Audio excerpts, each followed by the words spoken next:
நீங்கள் வந்து இப்போ வந்து எங்களோட பகுதிக்குள்ளே வந்து பாருங்கள், ஒரு சிறுத்தை குட்டியாக இருந்தாலும் செருப்பை கட்டி அடிப்போன்னு சொல்கிறீங்க. நாங்கள் என்ன கேட்குறோம், உங்களுடைய பகுதினா பாகிஸ்தானா? உங்களுடைய பகுதினா பாகிஸ்தானா? அங்கேயும் மக்கள் தானே வாழறோம், அங்கேயும் வாழறது எங்களோட சகோதரர்கள் தான். பாரதிய ஜனதா கட்சியோட பொறுப்பில் இருக்கக்கூடிய அனைத்து பட்டியல் சமுதாயத்தை சார்ந்த மக்களும் நாங்களும் இங்கே இருக்கிற அனைத்து சமுதாயமும் ஒன்றா இணைந்து ஒரு சந்தோஷமான வாழ்க்கையில் இருக்கிறோன்னா அது பாரதிய ஜனதா கட்சியில் முடியுது.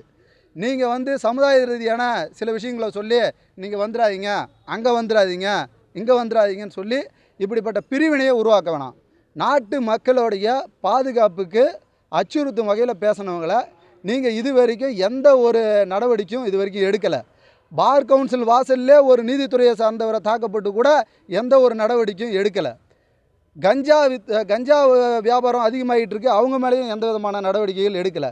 இப்படி தொடர்ந்து மக்களுடைய பாதுகாப்பின் மேலே கொஞ்சம் கூட அக்கறையே இல்லை.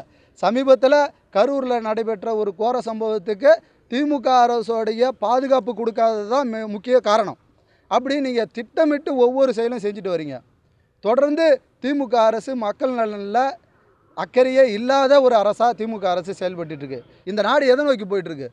திமுக அரசு விரைவில் 2026 சட்டமன்ற தேர்தலில் திமுக அரசு விரைவில் வந்து தமிழகத்தை விட்டு விரட்டி அடிக்கப்படும். பாரத பிரதமரோட கான்வாயை நாங்கள் நிறுத்திடுவோம், எங்கள் வந்து முன்னாள் மாநில தலைவரை வந்து வண்டியை நிறுத்தி நாங்கள் அடிச்சிருவோம், இப்படிலாம் வந்து ஒரு அநாகரிகமான பேச்சுக்களை பேசுகிறத தயவு செய்து நிறுத்திக்கிங்க. உங்களுக்கு தெம்பு திராணி இருந்தால் பாரத பிரதமரோட வாகனத்தை நடுவில் கான்வாயை நிறுத்தி பாருங்கள், அப்புறம் என்ன நடக்குதுன்றது அதுக்கப்புறம் உங்களுக்கு தெரியும். அதாவது வந்து பொது வெளியில் பேசக்குள்ள ஒரு நாகரிகமாக உங்கள் கட்சி நிர்வாகிகளுக்கு பேசணும்னு சொல்லி அண்ணன் திருமாவளவன் அவர்கள் வந்து வலியுறுத்தணும்னு சொல்லி நாங்கள் கேட்டுக்கொள்கிறோம். மேலும் திராவிட அரசு, தமிழக அரசு மக்கள் நலன் மேலே கொஞ்சம் அக்கறையாக இருக்குமாறு பாரதிய ஜனதா கட்சி சார்பாக கேட்டுக்கிறோம். நன்றி.